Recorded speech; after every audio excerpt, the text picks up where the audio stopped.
গ্রামের এক কোণে ছোট্ট একটি পুরনো বাড়ি। সেই বাড়িতে থাকতেন ৭৮ বছর বয়সের বৃদ্ধ আব্দুল করিম।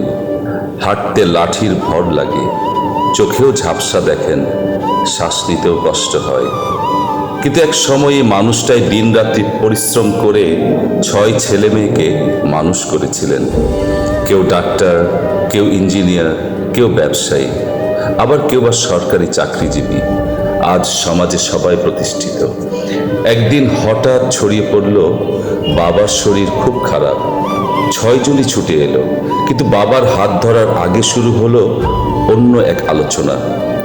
উত্তরের ৩ বিঘা জমিটা আমার হওয়া উচিত। না, বাবা তো আমাকে দেওয়ার কথা বলেছিল। বাড়িটা বিক্রি করলেও ভালো দাম পাওয়া যাবে। বৃদ্ধ বাবা নীরবে সব শুনছিলেন, তার চোখে জল, কিন্তু মুখে কোনো অভিযোগ নেই। ঠিক তখনই গ্রামের ডাক্তার এসে বললেন, দ্রুত হাসপাতালে নিতে হবে। ঘরটা হঠাৎ নিস্তব্ধ হয়ে গেল। একজন বলল, আমার অফিসে জরুরি কাজ আছে।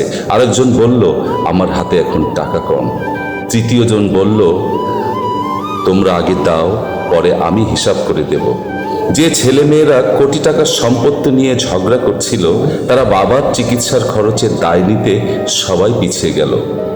সবাই যখন তর্কে ব্যস্ত, তখন বাড়ির পুরনো কাজের মানুষ বলল, আমার কিছু জমানো টাকা আছে, চলো আগে মানুষটাকে বাঁচাই, জমি পরে ভাগ হবে। হাসপাতালের পথে বৃদ্ধ বাবা ধীরে ধীরে বললেন, আমি ভেবেছিলাম আমার রেখে যাওয়া সম্পদ হবে আমার ছেলেমেয়েরা। আজ বুঝলাম আমি শুধু জমি রেখে গেছি, মানুষ রেখে যেতে পারিনি। কয়েকদিন পর তিনি পৃথিবী ছেড়ে চলে গেলেন। তারপর জমির ভাগ হয়ে গেল, বাড়ির ভাগ হয়ে গেল, ব্যাংকের টাকাও ভাগ হয়ে গেল।